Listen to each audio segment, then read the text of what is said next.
Hi, this is Michael Bobadilla, RWCLL Little League's president here with Ryan Headley, our VP of Operations, walking through today what is our Parent Information Night, our video that we like to try out this year to spread the information on what we plan to do in 2018 for RWCLL Little League, as well as give you all our new parents some information on what to expect throughout the rest of the season. For those who are unaware of Little League's history, Little League has been around since 1939. And was expanded out west in 1966 when the Western region was created.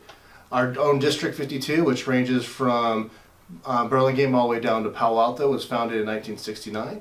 And Redwood City itself had 3 different Little Leagues operating for years up until 2012 when we were combined into one Redwood City Little League. Little League International is a worldwide organization providing youth baseball across the world. It's kind of headquartered here in the Bay or in the United States, but as you guys see with the World Series, it spans countries including Japan, who's always a powerhouse, and several other leagues or countries are involved with Little League. So that's why Little League is around, to kind of spread the cheer of baseball. Exactly. So every year, Little League International put together what we affectionately call the Green Book. This one actually puts down all the rules and regulations that talk about how we as a league itself can run the individual league. Here in Redwood City, we are one of the largest youth sports organizations. We have over 700 plus players every year. We are 200 volunteers. Exactly, 200 volunteers, and we're a 100% volunteer organization. Every single person that you see helping out at a baseball game, managing, coaching, umpiring, except if they're a youth umpire, is a volunteer. So everyone has their own day job, and they're coming out here out of the love of their own heart and for the game of baseball to come out and teach the youth the game of baseball. One of the most popular questions we have is, okay, how do you get so lucky to be on the board of directors like Ryan and I? Lucky. Yes. So every year in June, we have an election with all of the volunteers. That's all of the actual coaches and managers. They're allowed to put a vote in for anyone who's nominated to be a board member. After that process, the new board will meet in September, prior to the new fiscal year starting for Little League in October, elect a president, and that president then doles out the rest of the responsibilities for everyone else who made the board vote. The next most popular question is, hey, where does all that money go that we collect from registration fees? One thing that we're very proud of here in Redwood City is we're one of the least costly Little League programs on the peninsula at the prices that we're able to provide Little League baseball to everyone in the city of Redwood City or anyone who attends a Redwood City school. How do we keep those costs low? Well, we have a healthy amount of team sponsorships that are coming from all the businesses within Redwood City, as well as other surrounding cities who want to participate and help finance our program. And then we have one of the most successful fundraising events for Little League on the peninsula with our hit-a-thon. Every year making what? 45,000 a year, I believe, which is hugely important to keep these costs down for registration. If you look at some of the other cities around, I mean, they're upwards of $300 for registrations, but they don't also get the support on the fundraiser. So we've been fortunate enough for our Redwood City families to really contribute during the fundraiser, and that allows us to keep our costs down. So that is much appreciated. Look for that hit-a-thon coming up. You guys will get information out on it. But hugely important for us in keeping our costs down. So another popular question, if we were to have an FAQ that maybe 10 most popular questions we get, what is the schedule of events, and how is the entire organization run? Well, I mentioned earlier that we have a we elect our board of directors in June. That's part of what we do before we close out the previous season. So as you can see from this slide here, everything that we do in March really starts 9 months in advance, and a lot of planning from a lot of people in order to make sure that we can have baseball here in Redwood City. As I mentioned earlier, so we go ahead, we elect a president of the board members who are voted in by the coaches that previous year, and then the board really starts planning that next season with what we can tell from returning players, any changes that are coming down from Williamsport as far as the next year's worth of Green Book rules are, and then start opening up our registration in November. A lot of people ask, why do you open your registration so early? That has to do with the size of the league that we're running. I'm going to ask why you don't register early. That's more important for us. So we've ranged anywhere from 600 to 900 kids. So trying to plan effectively for 600 to 900 people requires some advanced planning. And so that is why for our upper division draft leagues, where we don't have as much flexibility as we do with lower divisions, we start that registration process early and close that on December 31st in order for us to start having tryouts within 2 to 3 weeks. We have to know how many coach or how many teams we're going to have. That's all based on 12 players per team. So once we know exactly how many players are registered, it helps us line up the amount of coaches. So that's why we do ask you guys really to register before the end of the calendar year. So it gives us, 2 to 3 weeks to make sure we have enough coaches lined up, that they're all aware of tryout dates and they can all be out there. So please register on time. And this is exactly why, so we don't run into problems at the last minute with tryouts. Yeah, and so once we have those numbers, we're able to do some of the basic fundamentals we need to do to become a league, which is charter with Little League, which allows us to have insurance and be able to actually start beginning a lot of the work on paper and through their data center for how we run the league. So in January, that's when we'll actually start making those hard decisions like Ryan was talking about with who's a coach, who's a manager, as well as start doing our tryouts and working on the rest of the evaluations for the other divisions below the tryout divisions. Yeah, and I do want to stress that part. It really has to do with AAA and above. Anybody who's trying out in that age group, which is 9 and above, that's where tryouts happen and the draft happens. So if you're in those AA divisions or typically 8 years old and younger, the team and the tryouts don't apply to you. Exactly. So if you're in one of the lower divisions, and we'll get to that in a little bit more detail here in a minute, where you do not have to try out, we'll go through the process of placing you on teams in the month of February, and we start beginning in March with actually late February with practices and opening day in March. Opening day, we'll have more details for you and shortly here on what we're doing this year to try and improve on what we've done in years past.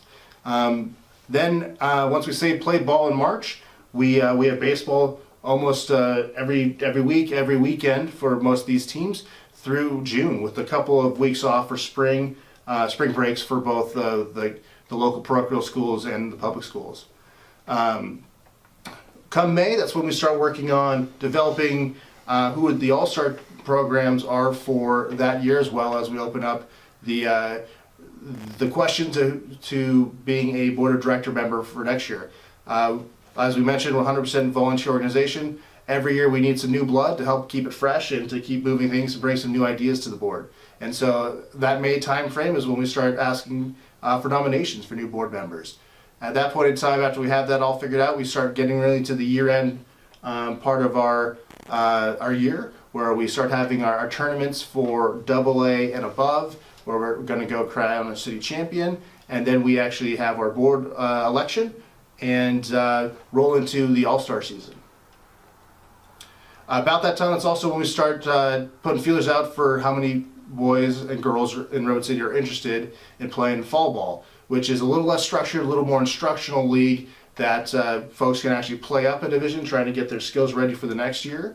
And depending on how many people we have at each various levels, we can make that decision at that point in time if we're having a fall ball program for that division or not. And I just want to make one thing real clear too. If you are playing up in the fall ball division, i.e. if you're an 11-year-old playing a 50-70 fall ball, that does not guarantee you a spot on a 50-70 spring team the following year. So just keep that in mind when you guys are thinking about the fall ball registration. Feel free to give it a try and all that so they can get the experience. Go out to tryouts and you would register for the division that you want to play in. So in this case it'd be 50-70 and they have to try out just like everybody else, all right? Okay, so one of the key things really in any sort of organization is how you communicate down with the various people who need to absorb some information. As we said, we have 600 plus families who are always looking for when a practice time is, when is the next big event that they need to be paying attention to, especially for families with more than one kid. Yeah. It can take an army to go figure out where you got to be when. Coaching, playing, umpiring. I mean, it's a mess. So we rely heavily on our website, RWCLL.org. That has really replaced on the teams that I've managed the old-fashioned team parent who would pick up the phone and call everybody and make sure kids were coming and assigning the various duties you have during the season. it's the number one way our coaches communicate to their players, to you. It's also one of the main way that we communicate out through from the board to the rest of the organization. Along those lines, there's also a new app that we have with SI Play. This is one that our coaches are using, so they can on the spot be able to go send out a communication to their team if they show up and the field is locked, the field is too damp, any of these sort of things that prevent them from being able to do their job. They're able to go ahead and communicate to the entire team with a couple clicks of a button. And then also, like any other organization, we're using social media. Facebook is one of the cheapest, fastest, easiest ways for us to be able to go provide information.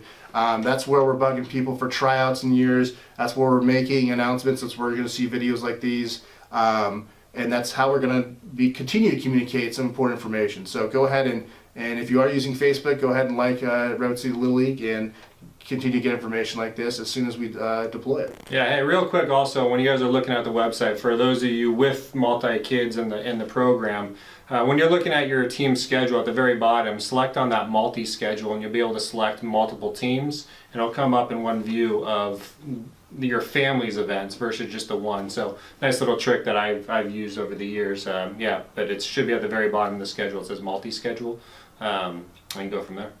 Yeah, and we'll get to umpires here in a second, but what we do with our youth umpires is they use the same website to be able to go sign up for what games that they would like to go umpire. That way they can balance it out with if they're still a player in Redwood City Little League, their practice times, there's game times along with what games they'd like to be able to go umpire.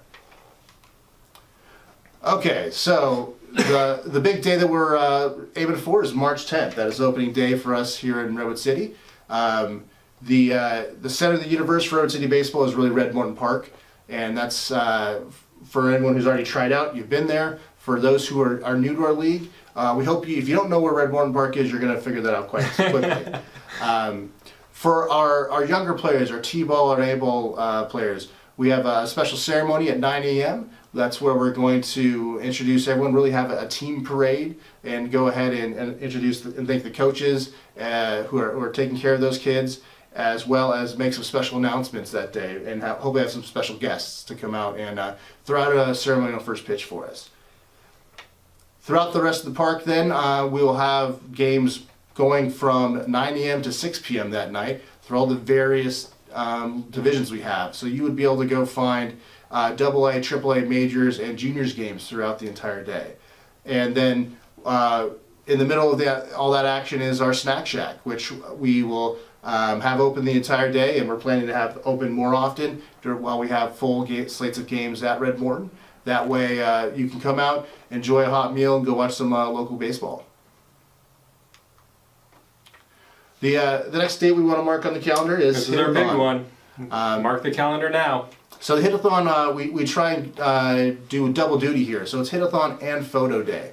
So if you haven't been through a photo day in quite a while, it probably hasn't changed. You're filling out a form, you're selecting what package you'd like. It's a great time to start getting mouse pads and coffee cups for grandma and grandpa for Christmas. It's a great time to grab a buddy photo with if you're on a team with a friend from school, or someone you've been on a team with for a long time. We also, for our coaches, Redwood City Little League does pay for an extra photo of you and your player, so you can take that home as an extra thank you for the time and effort that you put in to the league. After you take your photos, we then roll into the Hit-a-thon, which is the fundraising portion of the day. And so I want to make it clear on kind of how that day works. If you're in the younger divisions, T-ball, A-ball, and AA, correct? Correct. And AA, you guys, it's a hit for distance type competition. So they're going to put the ball on the tee. Kids are going to have 5 or 7 swings, and they're going to mark their longest one, and that's how we're going to judge. For the upper divisions, it's still a hit-a-thon, but we're using a point system. Home runs are obviously the more points, and I think we have those fences set about 180 for this competition. So the ball's over the fence, a ball to the outfield, a ball past the infield. Those are all different point structures. So for AAA and above, you guys will have more of a hitting competition with a point system. Lower will be a hit for distance. And then to help raise the fundraising efforts from our Little Leaguers, there is a raffle that goes on where, depending on the amount of money you're able to provide, either through 99 pledges or through checks and cash on day of, we're able to go out and have some prizes that have been donated to the community to be able to just entice everybody. And it's always, I know all the little guys are always really happy to try and go get one of the packs or the gifts that are available, and are always looking forward to when we announce that later on in the season. Yeah, we already have some nice gifts lined up for this year, but we're always looking for anything from our sponsors or any members of the league. So if you guys have any paraphernalia, anything that you guys want to donate for one of our kids to possibly take home, we're always looking for donations.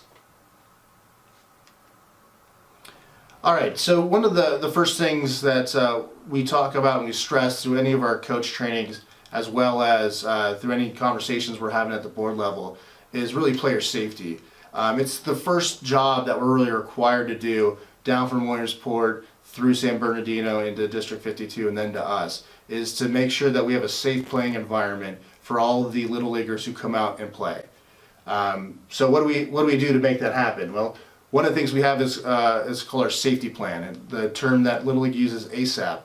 So that's a safety plan that requires us to have a safety officer who goes ahead and ensures that all of the requirements that Little League puts on us are obtained through us as a league, as well as really doing all the background checks to make sure that all of the volunteers who have repeated contact with our players do not have any issues. So if they've convicted or pled guilty to any sort of crime that's involving children, they're not allowed, and they're black flagged, and we can't allow them to come out and be participating in the league.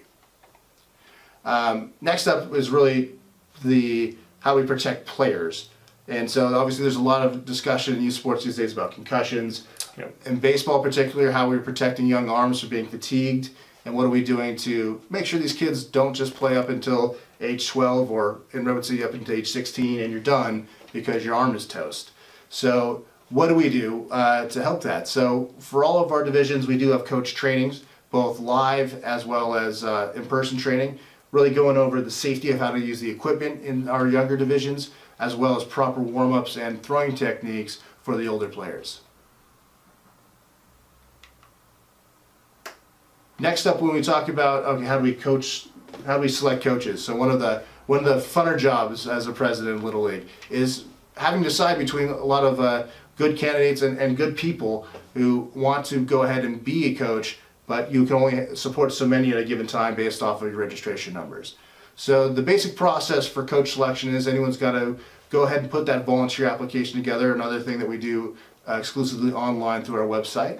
And when we have our registration numbers figured out at the end of January, that's the point, or beginning of January, that's when we go ahead, we start selecting the coaches and try and pair them up, ideally, if we have enough coaches to go ahead and put that together to put more horsepower between a manager and a coach.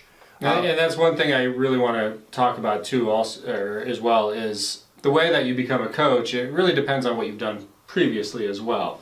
So make sure that, if you guys want to take it up to the majors level, as Mike was saying, everything kind of shrinks down. We have a lot of teams at the younger age, kids start to get out of the league, number of teams kind of shrinks. And when that happens, you may have the same amount of volunteers with not the amount of teams that you have.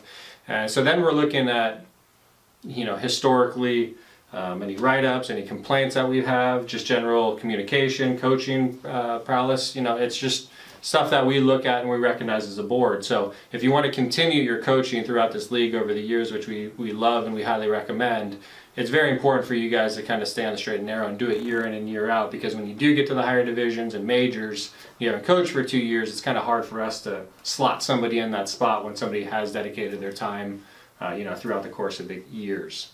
Exactly. And one thing with Little League is that there's no guarantee year after year of either being an umpire or a coach. So every year we force the coaches to go through the same process again. They get another background check every year, and then we're really reevaluating, as Ryan just said, for what has that coach brought to the table for the league in the previous years in order to go make that selection. Umpires. Oh, be good. That's all we should say. Be very, very good. Yes. So one thing we like to say to our parents and to our players, this is not a San Francisco Giants game where you've paid your money and you're free to yell and scream at anyone, or especially the umpire, whatever you're feeling at the point in time. The umpires within our city are all people that you're going to run to at Safeway. You're going to run into them somewhere in line. You're probably going to run into them again sometime in your baseball career, especially our youth umpires. These are all kids. These are really their first job. Being a youth umpire was my first job. I do remember, I still have scars from the big bad guys who were yelling at me in Little League years ago. And that's even a couple years ago, some people yelling at me. That's something we just don't tolerate here in Redwood City. We need to protect our umpires. They're an integral part of the game. You literally can't have a game after the AA division level without these umpires. And it's becoming harder and harder to get people to volunteer their time to do that because of the way they're treated by parents and by grandma and grandpa and everyone else who's coming along for the ride. We think it's acceptable to jeer an umpire like it's a professional ball game. And Mike hit the nail on the head. Volunteers are not what they used to be at the adult level. So it's kind of forced not only Redwood City Little League, but other leagues to really get into the youth umpire movement. And that's something that I think we as a board have really kind of embraced, and we want to teach our kids in the city about baseball, and part of baseball is umpiring. And Steve Washington and Dan Williams have done a great job with the trainings already this year. We have a ton of people signed up to umpire this year. But what it means is you're going to have some guys who are still learning the game, just like your players are. In the majors division, yes, it's a competitive division. We're going to put our best guys up there in 50-70. From AAA and below, it's instructional baseball play. The whole thing is instructional, that, you know, we don't keep standings there. We have playoffs and that kind of stuff, but we're not really watching standings. Let the umpires learn to umpire. Help the umpires learn to umpire. Don't ream them and force them to not want to umpire. Because we need these youths, unless we're going to get some of you adults out there and on the field. We'd love to have you. Please, please come. But until you guys make a decision to come out and help, this is what we're going to go with. And we're going to do the best that we can to train these umpires. But we're just asking for a little leeway from you guys, understanding kind of where we're at. Yeah, and so when we have nothing but youth umpires, and that does actually happen with a majority of our majors games all the way down to our AA games, what we do require is the home team to provide an umpire advocate.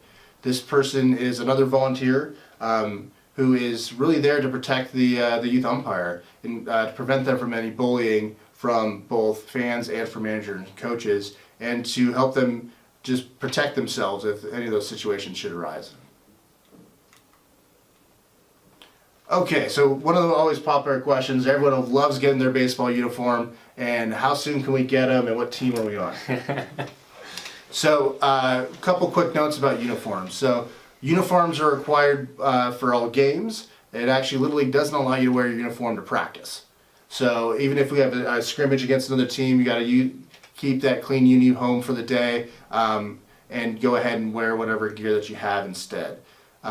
We tend to distribute the uniforms to coaches from Getz Brothers, where we get them as one of our main sponsors, and as our equipment manager Brent Getz handles those tasks for us. That usually happens in the first week of March. And what does everybody receive? Well, depending on what team you're on, you're getting a hat, a shirt, or a jersey style t-shirt to go with it, socks, belts, and a Getz Brothers pants voucher, which everyone should have already received via email. What that allows you is to go into Getz Brothers and grab a $15 pair of pants from Redwood City Little League. Do talk to your coaches though, because depending on the color of the uniforms, some coaches do like to spice it up and go with a gray or a black pant, which will cost a few extra dollars. One of the most popular questions, especially for our newer parents, is what do I need to go buy? Do I need to buy a bat? Do I need to buy a glove? What else do I need to go? What is the league providing for us? So each one of our coaches are provided enough balls, bats upon request, helmets, and catcher's gear for the year. What we then expect the parents to provide, we do expect each player to have their own glove, If on the younger levels, don't worry about buying a specialty glove like a catcher's glove or first baseman's mitt. There'll be enough of those provided by the league. We do want some baseball cleats, plastic cleats. No metal. No metal cleats. And then for boys, we are looking for, we aren't looking, but the Green Book does require an athletic supporter and a cup if you are catching. So that's what is really expected out of the parents as far as what equipment you're bringing to the game here. On top of that, it's all really the basic things that you want to bring if you are going to an athletic event with your child. You're going to want to bring a sweatshirt or jacket after the game because it's going to be cold. They're going to cool down quickly, so you want to help protect an arm and both arms when it comes to cooling down after a game. You also want to bring water, Gatorade, whatever the favorite beverage is. That's something, staying hydrated, especially when we start warming up, is a big deal. But please feed them at home before the game. Food is not in the dugouts. Seeds, gum, try to keep them out of the dugouts. Water, Gatorade, that's about it. So the most popular question we've probably had for about a year and a half now is, what's the deal with the new bat regulations? I just bought little Johnny a new bat, now I gotta go buy a new one. So what Little League, along with several other organizations within the youth baseball world, have agreed upon is a new bat standard that allows a baseball bat to perform more like a wood bat, but still have the durability of a metal bat. The real driving force behind that is player safety. A lot of these hot bats, kids are throwing harder and harder, and there's line drives coming back faster and faster at our pitchers. Third base is the hot corner for a reason, but when it's a really hot bat, it's even hotter than it sounds. So what Little League, Pony, Colt, a lot of the other youth baseball organizations have all adopted the USA Baseball stamp. So all these new bats are going to act more like a piece of wood than they would a standard bat that we've had in years past. Slight variance depending what division you're in. So for AA, AAA majors, you're able to go ahead and use one of these new bats. You're also able to use a wood bat if it's a single piece of wood. If it's a multiple piece of wood, it needs to have the USA Bat stamp on it as well. For our 50-70 juniors programs, you're able to actually also use the BB Core bats. Those are the bat standard that's used collegiately and in the high schools across the U.S. Yeah, one thing I do want to point out is this logo right here, people, because these logos, our umpires are all going to be trained in it, and the bat basically has to have that symbol on it. If you pull out Johnny's bat today and you look at it and you do not see this USA Baseball symbol on it, it's no longer valid in Little League sports. All right, so the next couple of slides here, we're going to spend some time explaining the different divisions of play that we have here in Redwood City. These are all going to sound maybe a bit different than when you were growing up. Every city sort of has their own nomenclature when it comes to their own divisions of play. I don't think we had 700, 800 kids in our division, so we have a lot of kids in our division or in our league, so it kind of forces us to spread it out a little bit. All right, so the first division of play we have for our 5- and 6-year-old players is our T-ball division. That division, we're looking at really one practice during the week and a game on Saturday. Those games are all scheduled for about an hour a week. Yeah. And what we're obviously trying to do at the T-ball level is just introduce players to really bat safety and ball safety while that ball's coming off the tee. Yep. And then we're also trying to just get them to like the game of baseball. And that's really, that's the job. Get them to come back next year. Exactly. Teach them to stand the right way and run the right way, and that's about it. Yeah. And so it's a lot of fun. What we try to do every year, obviously sitting on the bench at any point in time in any sport is not a lot of fun. So what we're very lucky this year to have enough coaches who volunteered to be able to allow us to get down to 7, 8, 9 players per T-ball team, which means it's all action all the time for the players. Which is obviously when you start to love the game is when you're actually playing it, as opposed to sitting there and watching other kids play it. Yep.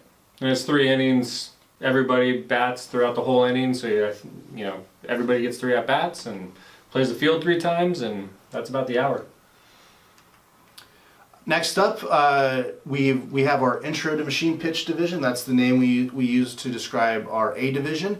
This has replaced what a lot of other cities still have, which is the Coach Pitch division. Why did we get rid of it? Well, there's a reason none of us are in the major leagues anymore, or never were. It's because we can't pitch. And there's nothing worse, because I know I've done it, than sending your son home with the golden sombrero after striking him out 4 times from 20 feet away. Yeah, I mean, really, I was around when we decided to kind of switch this thing over, and it came down to consistency. From team to team to team and player to player to player. 2 things that really kind of come into mind. One is just the consistency of the pitch. You guys are going to think that this ball's hot at first and it's coming in fast, and it is coming in at a good speed. But the goal is not to have the kids learn to hit the ball day 1. The goal is to have them hit off that machine by the end of the year through the practice of it. So if you guys get out there and it's coming in a little hot, you know, that's what we're kind of expecting, because the second part of that is when they jump up to AA, we set that machine about 42 miles an hour is the speed that we're throwing that thing at. So if we have a coach pitch lobbing it into Johnny one year, and the next year they come back at a 42 mile an hour machine pitch, it's a really, really tough transition for these kids. So by incorporating this, we have the same pitch, the same speed across the whole division. It's kind of an intermediary between that and our T-ball and kind of getting up to the AA division. So we feel it's a real nice solution for all of our kids. Correct, yeah. So we started off with T-ball, and the ball's not moving, and everyone loves, you know, just whacking the ball off that tee. The most frustrating thing was when, you know, dad or uncle or grandpa just sails the ball over your head for 5 pitches. So putting this mechanical pitching machine has really, I think, improved the experience and been just a more consistent pitch for players. But we will every year. Oh my gosh, it's too hard to hit. It's too hard to hit. Well, yeah, I hope it is right now. It's the beginning of the year. Let's wait until the end of the year and see how they have. And I think every coach that's came to me after says we're pretty right on with kind of how that develops throughout the year. And so with that, this division, we started incorporating outs. So if by the end of the year, you know, a team is able to get 3 outs, we'll switch sides as you would in a senior baseball game. Otherwise, we're having a 5-run limit for each inning, or if you bat around. In this division, as well as A-ball and AA, we do allow teams to get away with less than 9 players. It's actually, some days that's better than, you know, having a full squad. That allows you to, you know, everyone gets more bats and everyone gets more playing time, and no one's sitting on the bench wasting afternoon staring up the clouds. Yeah, and typically we still have 4 outfielders in this division and AA, so typically there are those 10 players on the field. Moving over to AA, so this is aimed for 8 to 9-year-old players, folks who have generally played a couple years in Little League, but if you are an 8 or 9-year-old who has never played before, this is where we're going to slot you as well. As Ryan explained, this uses a more standard-looking pitching machine. It's dialed up anywhere between 38 and 42 miles an hour at Bashir Griffin, which is where we have these where the 2 fields we use for this division. Here's where we start, unfortunately for most people, not taking team requests. As you can imagine, after 2 years of being able to request little Johnny to be on the same team as everyone else from his school, it's a bit jarring when all of a sudden Redwood City Little League says no. Why do we do this? Well, this is the first division where we're starting to introduce actual games with the year-end tournament where you have a winner or a loser. And so what we're trying at the 8 and 9-year-old division is trying to teach kids not only how to lose, but also how to win. And so that's what we're trying to do here, and then why we no longer accept the friend request as we've done in the previous divisions. And we're setting up, because that's just the way it goes moving forward. You have your 1 coach, your 1 manager pairing, those kids go on that team, and from there in this division it is a blind draft, and we just kind of blindly draft and place people on teams using the system.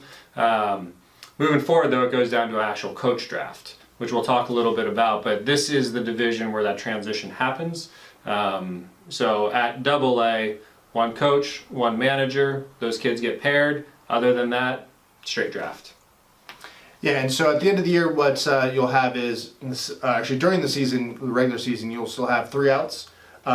You'd be amazed at the 8, 9-year-old division. There are some 1, 2, 3 innings. Yeah. And there are more by the time the season progresses. What we have the same rules there that apply just to move the game along is 5 runs, or if the entire team bats around. Once again, we allow 10 people in the outfield. And then we do have the year-end tournament, which we'll have more information for everyone as that occurs. That's not going to show up on your schedule yet when you're taking a look at the rest of the schedule for you, as we do a random draw there for who plays whom during that tournament. And one thing, when you guys are about to start your games, make sure you guys talk to the coach about the actual rules in this division. We do have slightly different rules for this. We have a circle in the middle, which kind of stops the ball. There's lots of different reasons I don't want to get into right now about that. But when you guys go out and, Grandpa comes to his first game, he's like, what the heck is this? There is a method to it, but talk to your coaches, really figure out, how these rules work. Really get an understanding of what kind of makes it a dead ball in this division. And then you guys will have a better understanding as you guys get into the tournaments. It's pretty consistent now, so I'm real happy with the way that division's turning out. And it's a really, really fun tournament for these kids. A lot of teams, so you play a lot. It's a double elimination tournament, so it's fun. You guys will have a great time with that. Yeah, and here's this is the division where we're introducing really our farmers division for umpiring.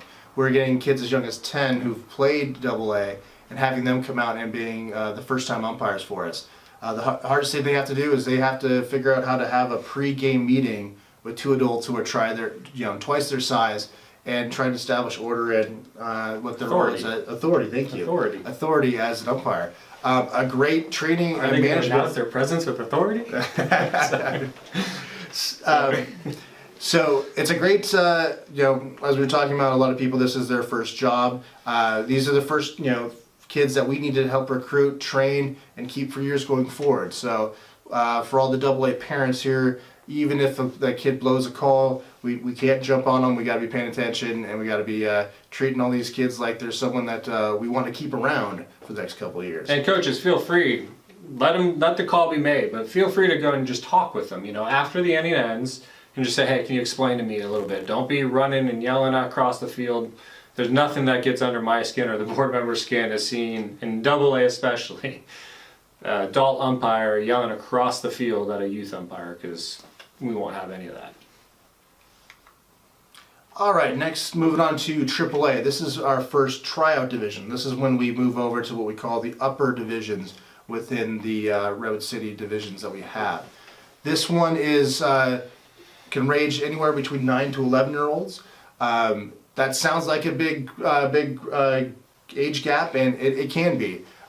What we do find is we do have players coming in all the time who've never played before, either moving into the area or just had never thought about baseball until they saw their friends on a Saturday at Red Morton playing. And so what this division allows us to do is to afford for those 9 and 10-year-olds who are higher skilled, have been playing for years, and are looking to move out of the AA machine pitch division, along with the kids who are newer to the game, who are really, frankly, just too big to have that machine pitch division ability and just that fastball right down the middle, because they're going to be too big to hurt somebody. Yeah. This will be the first year that players will have to actually go through our tryouts. And we use that term on purpose. It's not a player evaluation. Right. Not every single kid who's showing up for this tryout is going to be drafted onto a team. That is a numbers game that we have based off the number of players, the ages that are required through the Green Book and our own local rules, as well as just space and availability on how many practice times, hours, and fields we have. Another reason to register early. Help us out, people. So what you have here then is those teams are then selected by the coaches. So everyone who's been approved in early January, they sit there and they watch all these players try out. They're taking notes. They're paying attention to the hustle in the field and how players are acting during tryouts, and that's the team that they're drafting. Generally, our drafts. We'll just cover this really quickly. We'll pull a random order for drafts at the draft to be able to not surprise anybody or have someone have too much time to figure out their draft strategy. But it's a random serpentine style draft. So if there are any fantasy football or baseball players out there, it's the same thing you're doing on ESPN or Yahoo and how those drafts are going through. Our coaches' kids are slotted in specific rounds depending on their age. and that allows every player to have a shot at least at a first round pick, as well as making it our lives a little easier while we're managing a draft with 1/6 of the team is already slotted for us to allow us to move through the night quickly.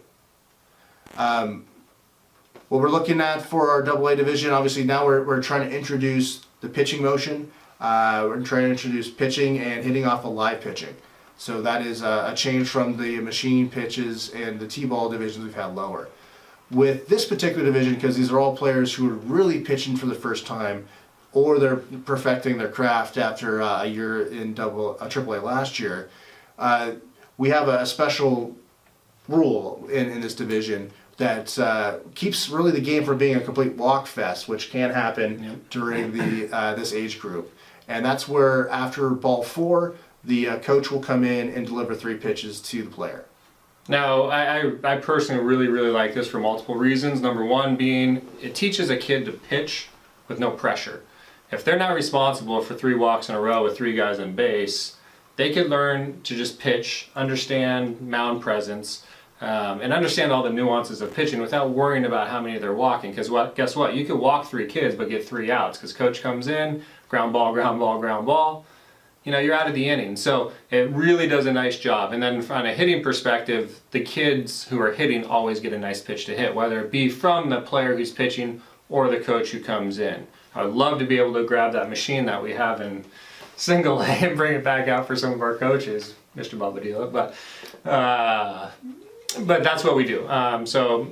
It really does a nice job of introduction to pitching for these kids. It helps us control their pitch counts. And it keeps the game moving. It's really nice. And so with this division, we also have a year-end tournament. That one's also a blind draw on where every one of the teams end up. So we don't really keep regular season standings in this division. And that's when we actually start looking at players for all-star teams. And we'll have a couple minutes we'll dedicate to that at the end of this. Yeah, but don't worry. I mean, the point of this division is have the guys move around and play as much as they can all over the field, because you will get your chance to play your starting squad or whatever you want to look at it in that tournament. So during the regular season, everybody pitches on my team throughout the season. Everybody catches if they want throughout the season. And then as a coach, we could start to dial it in the last quarter of the season, get ready for that tournament. So you guys will see a little bit of transition, I think, between the coaches from the beginning of the year towards the middle of the year, towards the end of the year, and into the tournament. There may be a couple lineup shifts that you may see how your coach is approaching that. Yeah, and really from age 9, 10, or 11, no Little League should be a single position player.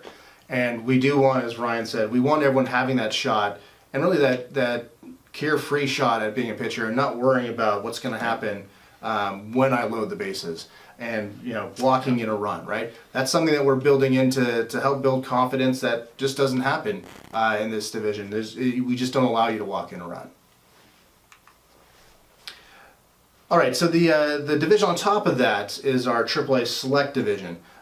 With that one, it's for the same age range for those 9 to 11-year-olds, with the real distinction of we removed that coach pitch option, and it is now walks are happening, and you are really now learning to pitch on your own. Yep. This is when it starts to get really competitive too. I mean, so the way that the draft works, if the majors guys drop down to select, before any of those AAA guys get, it's kind of the cream of the crop in that age group that you're looking for, and those coaches are going to, based on tryouts, are going to kind of select those guys based on that, and then those guys who don't get selected will drop down. So you do start to see your really competitive games starting about this level.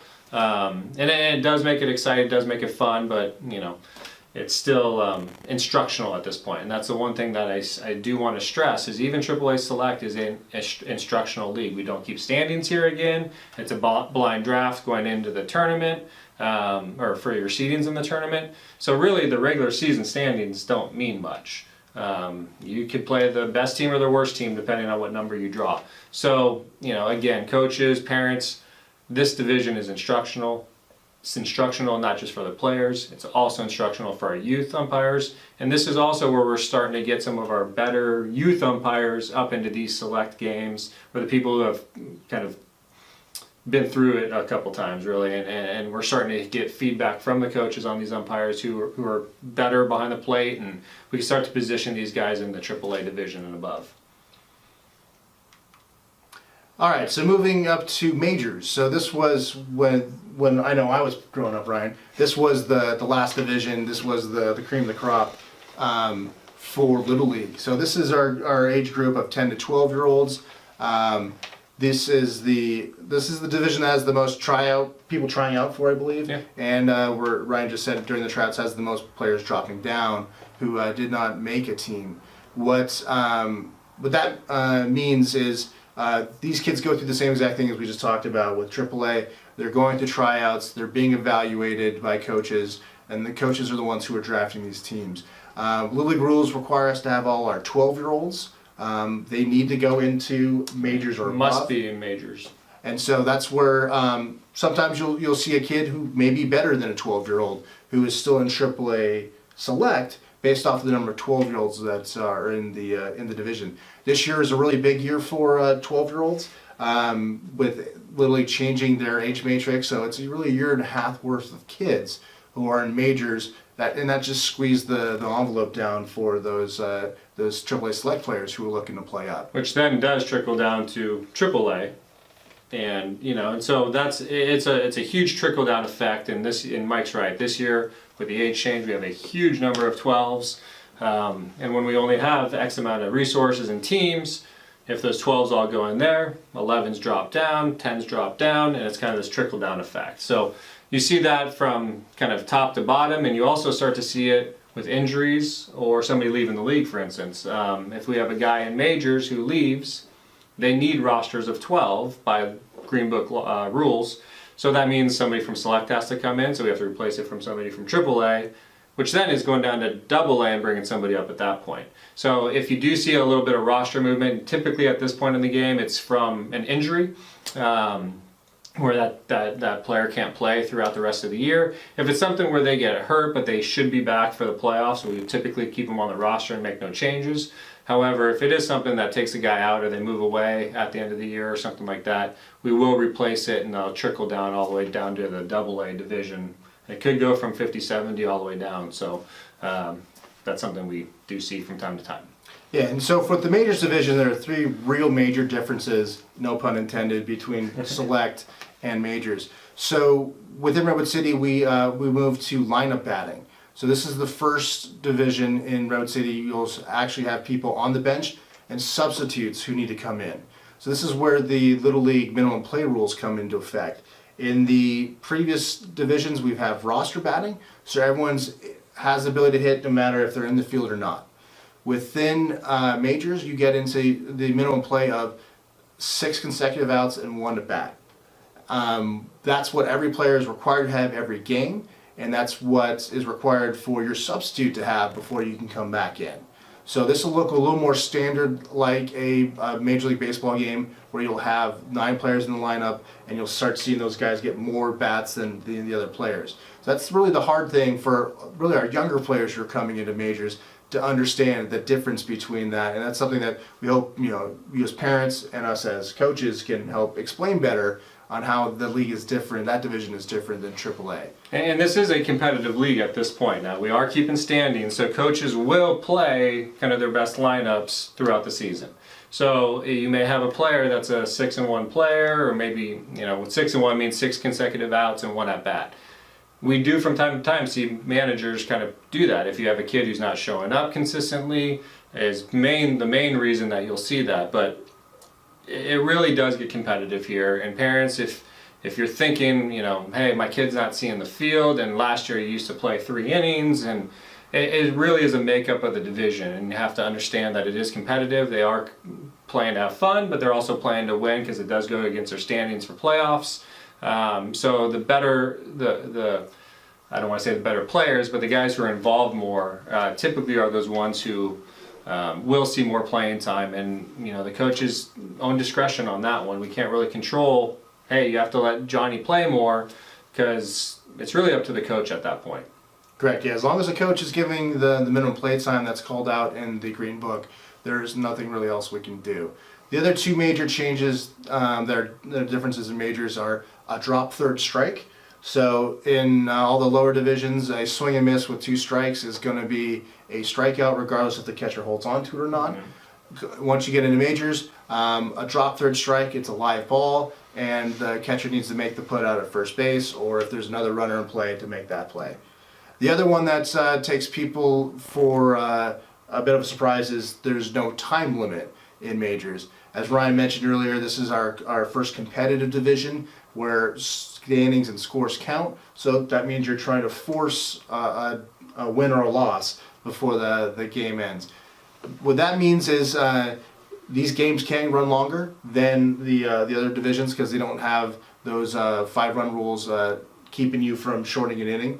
It also means that we can run into inclement weather, we can run into darkness, depending on where we're playing, and it can be a longer evening for the parents. So just fair warning for you new majors parents, it's a longer game, and it is one that's more like a real baseball game where there's no time limit. It can be done quickly if the pitchers are dealing and it's a 1-2-3 inning every time, but if it's a game where everyone's hitting or everyone's walking, it can be a longer day for you.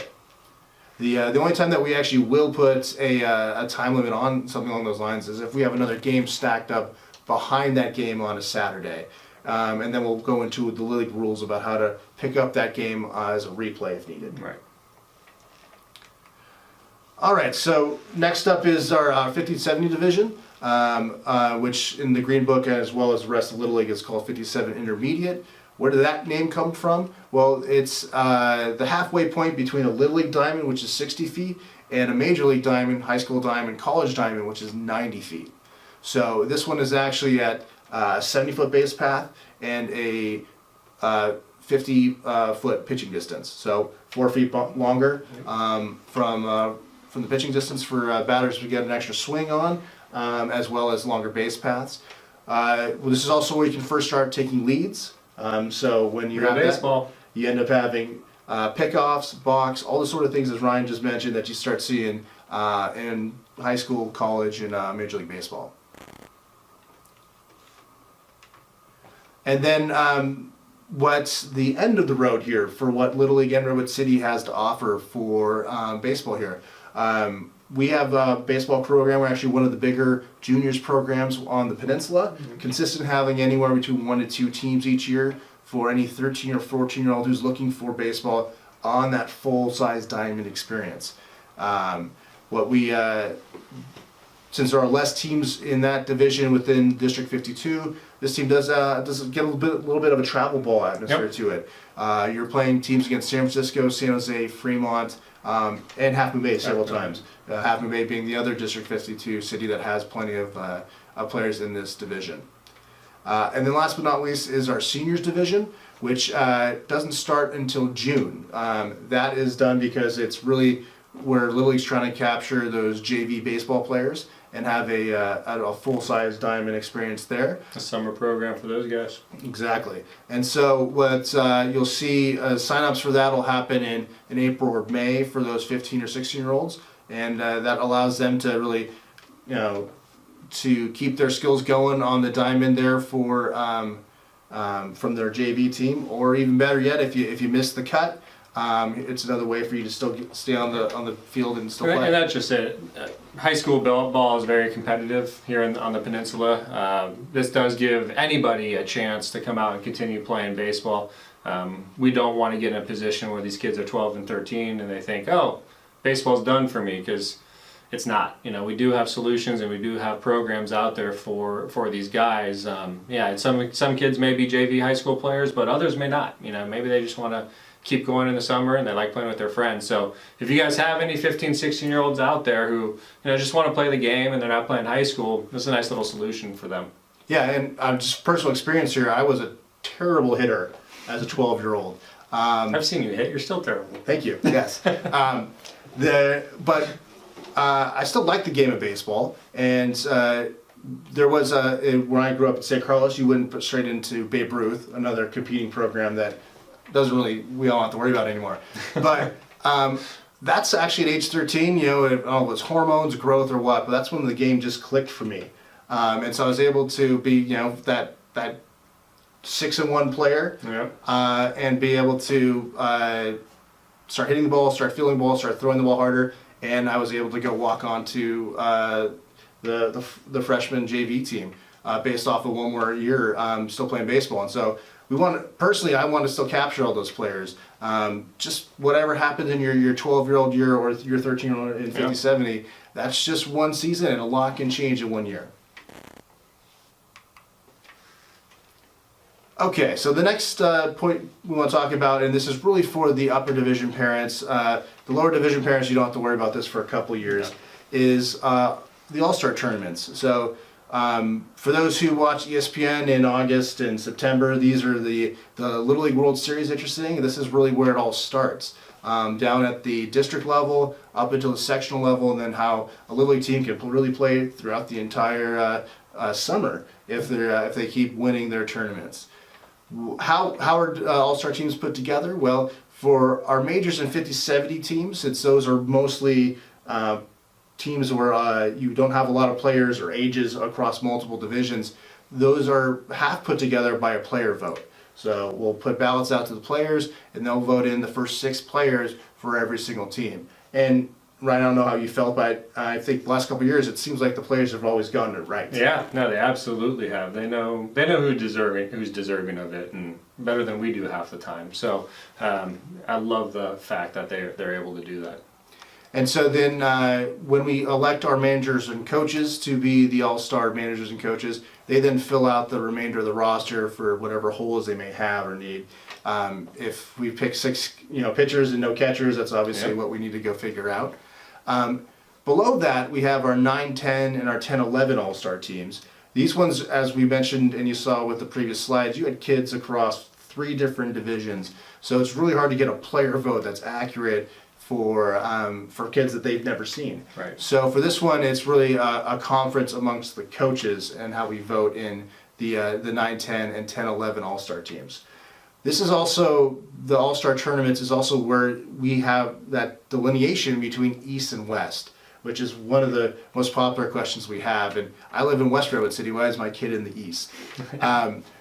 Due to the size of our population and how big of a program we are, Little League requires us to have 2 tournament teams. So that's where you'll start seeing the East-West designation when you get into AAA, because that's when your all-star eligibility are slotted as a 9-year-old, because that's when you can become and start being an all-star tournament player. And that's where you're slotted throughout the rest of your Little League career here in Redwood City. So after AAA, you'll start going to an East or West tryout, and you'll be drafted into an East or West divisional team.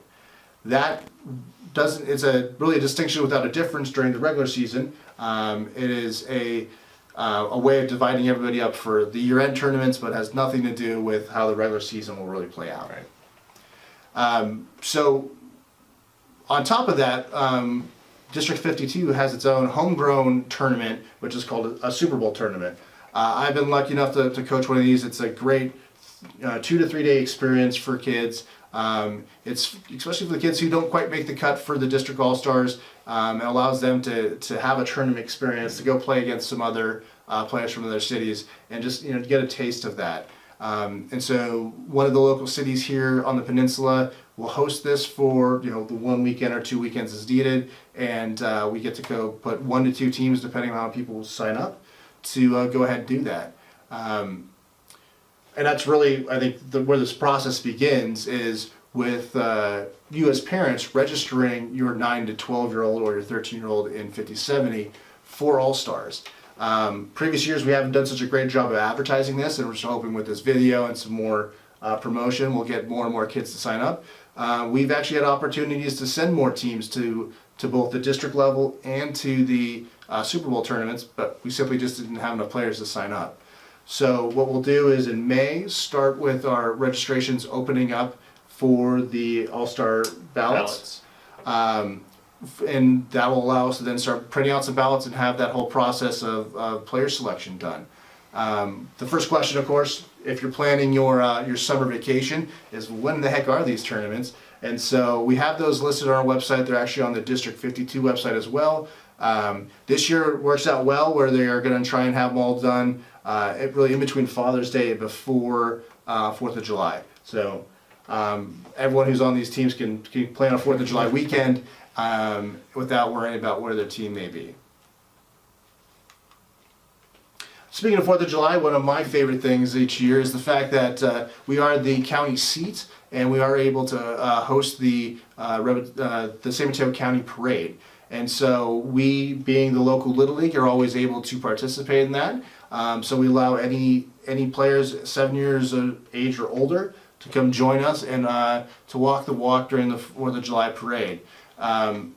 Players get to wear their jerseys. Where any parents or coaches who want to come out and help, or you can wear your Redwood City Little League gear or any of the other 4th of July paraphernalia you have. But it's a great time out to really celebrate a good season for folks. I don't know what's more American other than a baseball team walking through a 4th of July parade. It's a great time out, and it's, like I said, one of my favorite points of the year. If we have anybody who's crafty, we're always looking for a float, right? And in years past, Ponch Rolls and used to put together a great one for us. I don't know what ever happened to that thing. Ponch, you watching this? But if you guys are involved in that kind of thing and you like to help out the community and the kids and you want to participate, we're always looking for float ideas and somebody to help put that together and kind of lead our parade of children through the city. But yeah, if you guys are interested in helping out, please reach out to one of us on the board, and we would love to get that started again. And that's really a great segue, thank you, Ryan, to what I think a lot of parents just want to ask, hey, how do you get involved? How do I help? So it obviously takes a village to be able to do everything that we do to support the 600 plus kids in order to play baseball here in Redwood City. So really what the first thing you can do, that first day meeting your coach, when hopefully they're having their parent meeting and introducing you to themselves and the rest of the team, is just ask how you can help. There's lots of ways to help out a team every day that can make the coach's life easier. Yeah, I mean, for instance, Kiwanis, we're going to try to have as many field games at Kiwanis and Mitchell. We have scoreboards there. Coaches all know where the scoreboard boxes are. So if you're looking around and you say, hey, the scoreboard's not on, go ask the coach and plug it in. If you ask Mike, myself, how it all works, it's super simple once you know what you're doing.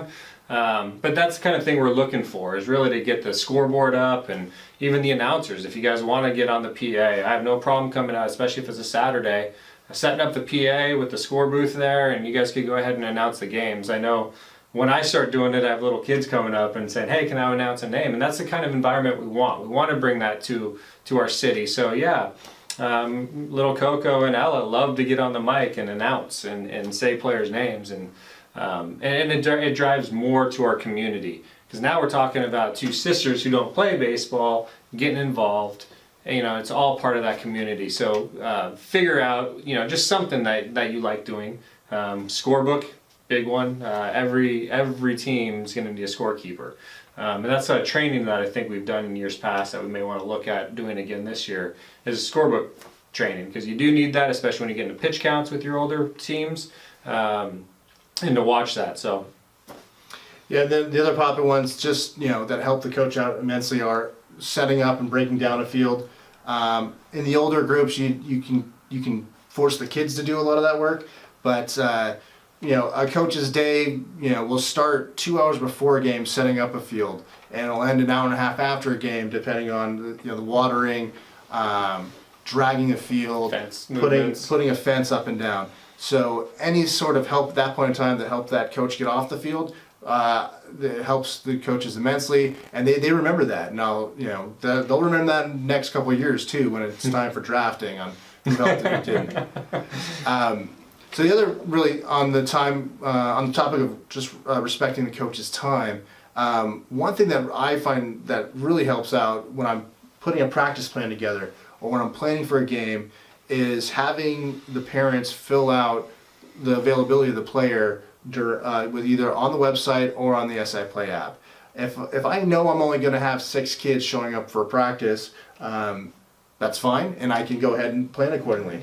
And I will totally structure that practice separately than I would if all 12 were there. Nothing worse than having groups of 12. The next thing you know, you have 7 guys there. It kind of blows up your practice, right? And you're not getting the things done that you want to get done. But if I know I have 7, my groups are going to be set up accordingly. So please do. And that comes, just so you guys know, if you have it turned on your user, it's 48 hours before your scheduled time. You guys get an email.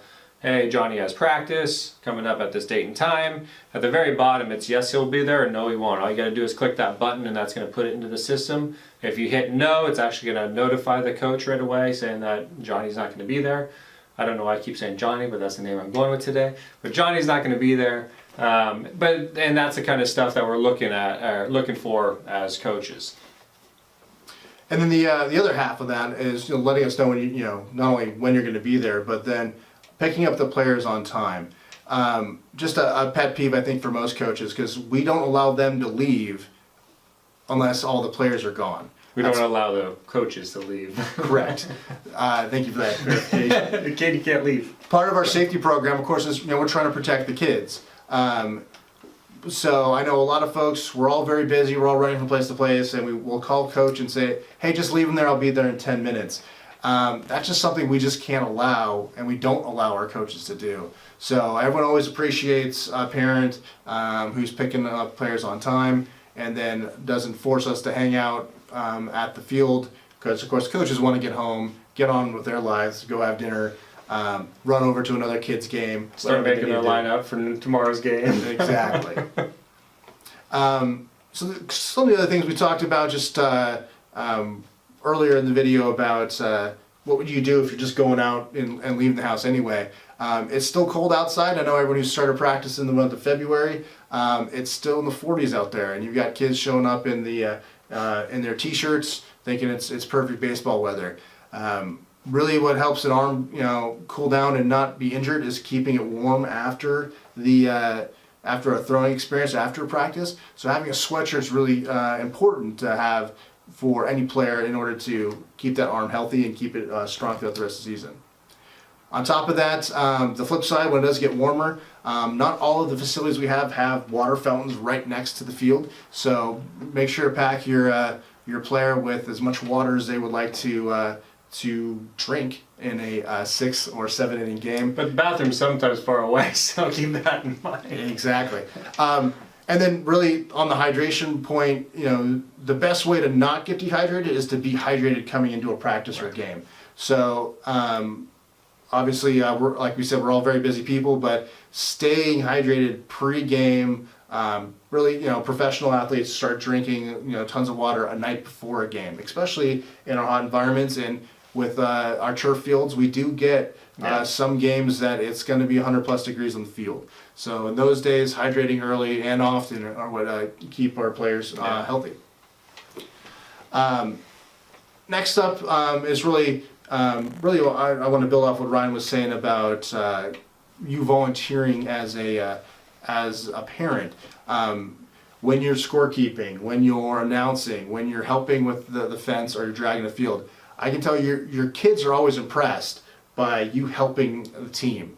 And that it's a great example for them on how it takes a team to do all these things. And no one's too good to go help out and help the team out. No one's too good to get up and do some manual labor and repair a mound or drag an infield.